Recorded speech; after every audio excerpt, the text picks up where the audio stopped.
If you've ever gone quiet on a narcissist and watched them suddenly blow up your phone, panic, and then smear you behind your back, it wasn't random. You didn't just annoy them, you absolutely terrified them. When you go silent, their entire illusion starts to crack. For a healthy person, silence is just space, but to a narcissist, silence is a mirror they could not stand to look into. Today I'm going to break down exactly what happens inside a narcissist's mind when you pull away. We're going to cover the 5 phases of a narcissistic collapse triggered by your silence, and most importantly, how you can use high-value science to protect your peace without them pulling you back into the cycle all over again. Welcome back to High Value Hacks, your safe space for healing from narcissistic abuse and rebuilding your self-worth. For those of you, if it's your first time, I welcome you. For those of you, if you're back, as always, welcome back. My name is Joe. I'm a life, business, and relationship coach, as well as a narcissistic survivor. So just keep one thing in mind, guys. This video is for education and support. It's not a substitute for therapy. And if you're in any type of physical danger, reach out to local resources immediately. Remember, your safety always comes first. First, let's talk about why your silence makes a narcissist feel like they're collapsing from the inside out. We need to redefine what supply actually is and what it means to a narcissist. The core concept is cutting off the oxygen. To understand why they collapse, you first need to understand what fuels them. Narcissistic supply isn't just praise, it's a reaction. It's your emotional energy that fuels them. So whether you're crying, screaming, or writing them a 10-page letter as to why they hurt you, to them, that's all considered supply and fuel. It validates that they actually exist and they still have control over your emotional state. When you engage in justifying, arguing, defending, and explaining, you're feeding the beast. But when you go silent, you aren't just being quiet. You're cutting off their oxygen. You're removing the mirror they use to reflect of their false self. And that brings us to phase 1 of the collapse. Phase 1 is going to be confusion and testing. At first, their ego won't let them believe what you've actually done. They think you're just playing their game. Or you're just pouting and it's temporary. So they're gonna feel you out. Usually looks like casual check-ins, like, hey, I haven't heard from you in a while. Or a random meme or some post or something they sent you on Instagram or Facebook. Or the classic, hey, I left something at your place, would you mind me swinging by to pick it up? The thing is, this isn't them missing you. It's a ping. It's a ping and a test to see if you're still there and you'll reply. They're testing the waters to see where you stand emotionally. The problem is here, even if you respond, even politely, even at all, in their mind, they're thinking, wow, I still have access. Silence must be absolute to move on to the next phase. So when the soft tests don't work, this is when they start to panic. This is where narcissistic injury kicks in. Psychologically deep down, a narcissist has a core wound of shame and insignificance. They tend to build fake personas to hide that wound. Your attention keeps that persona alive. Your silence, it makes them feel shame. They get obsessed over control. They start to think, if I can't make them react, maybe I don't have control over them. Maybe they'll see who I really am.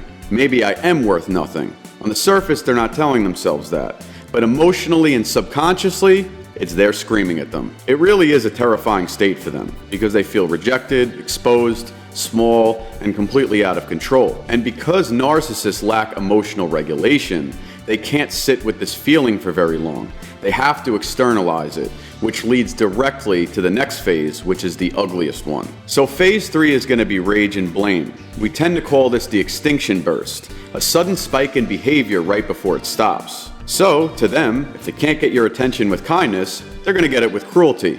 You might receive a paragraph-long text detailing about how you were wrong, how you're a narcissist, how you're an abuser, and how you're ruining their life. So, if you don't answer these, the smear campaign begins. They call your mom, your friends, your family, or post vague things on social media about fake people, narcissistic people, and toxic people. Sounds like a complete waste of time, right? I mean, I don't think any of us would ever go out of our way to do something like that. But why do they do this? They're trying to provoke you into breaking your silence and getting a reaction. Do not take the bait. Every action they make is for a reaction from you. The louder they scream, the more threatened they are by your unresponsiveness. Phase 4 is desperate hoovering and fake accountability. So when rage fails, the pendulum's gonna swing all the way back to the other side. Desperate hoovering. This is the most dangerous place for empathetic people like us to be in. Suddenly, They want to be fair. They want to apologize. They want to be empathetic out of nowhere. I know I hurt you. I'll change. I was thinking about going to therapy. I was really scared of losing you. That's why I acted out that way. I just love you so much. I get so passionate about our relationship that sometimes it just makes me act out. And I understand that I shouldn't be doing things like that. I understand what I've been doing, so I'm going to make a conscious effort to change.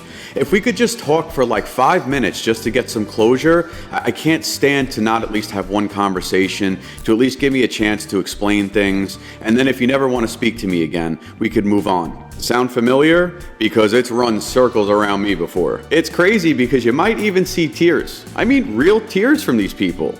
But here's the truth you need to hear. They aren't crying because they realize they hurt you. They don't care about your feelings. They're crying because they're hurt. They're losing control over you. If accountability only shows up after you've cut them off, it's not them growing. It's a strategy, a transaction, a calculated plan to get their supply back.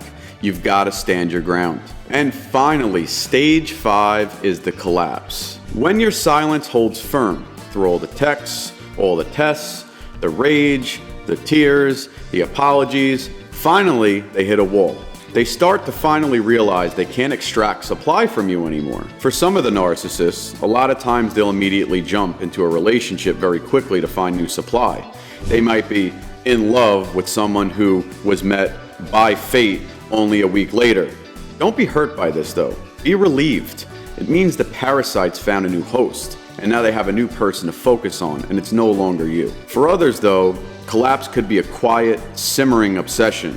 They might stalk your socials for years, waiting for a crack in your armor, that one opportunity that you're not happy and you're weak. Maybe you'll respond that one time years later so they can find their way back in.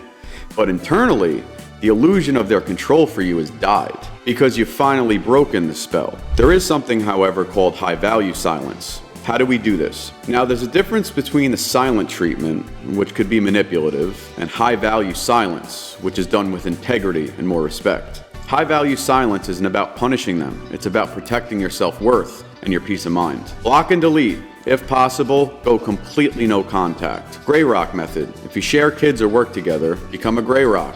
Boring, unreactive, factual, yes, no, please pick up at 5. No emotion, no explanations. Just prepare for withdrawal. You're gonna feel the urge to explain yourself. Call a friend, call a therapist, journal it out, but do not send it to the narcissist. They're not concerned about understanding you. Just keep one thing in mind, guys. Your collapse is not their responsibility. Your healing is.